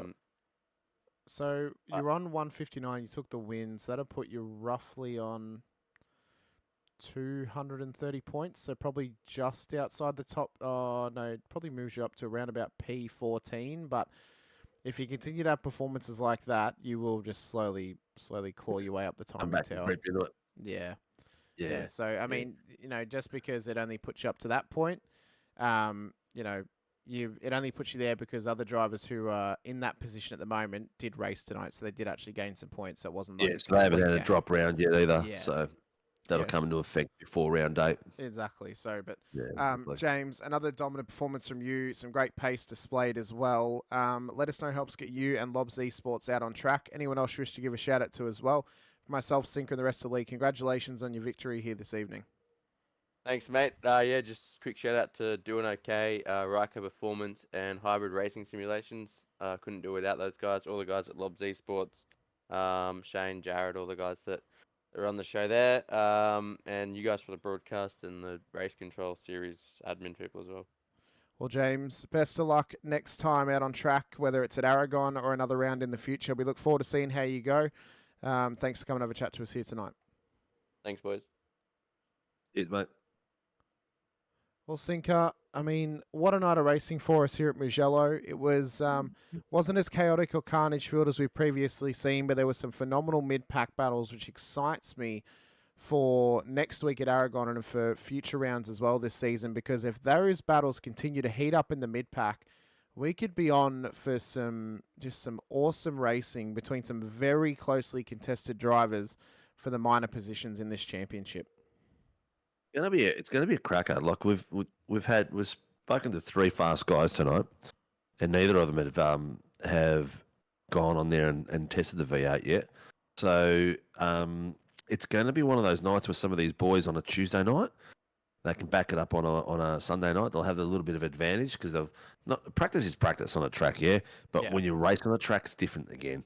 You got those offline battles that you're going to go for, and there might be a corner where if you go off the race line, you can take advantage of someone who's on the race line. They'll see that on a Tuesday night and they'll back it up on a Sunday night. So it's going to be very, very interesting. Interesting one was tonight that and we missed some of the Pelicans tonight, which was a shame. Yeah, we really only had Blake Urquhart out there for PER. There weren't any others, and Dodsey as well. So Blake and Dodsey were out on track with us. They unfortunately dropped out of the race, but I mean, it was still a good night of racing, still good to go racing on a Sunday night. I look forward to next week out at Aragon, the first time we get to go there for the Supercars here on the Sunday night. It's a big week coming up on your screens with SOW TV, ladies and gentlemen.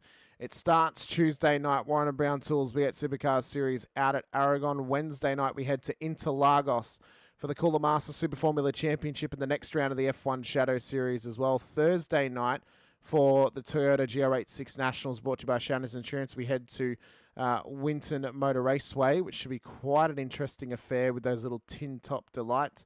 Friday night for the Legends, we are heading out to Mid-Ohio for the short course for a US doubleheader across the next 2 weeks to start out November.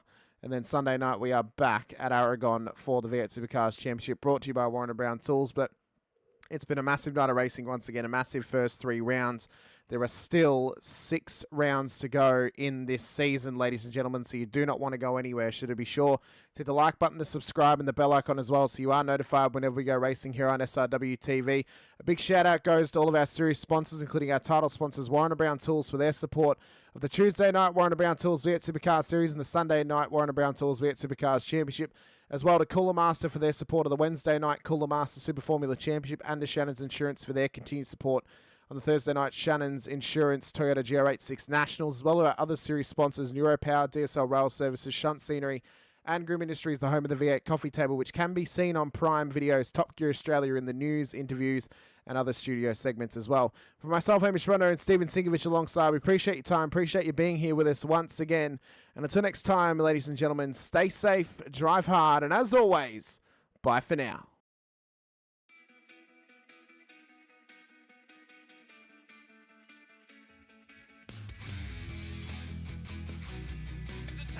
This is amazing. I was clash heads again.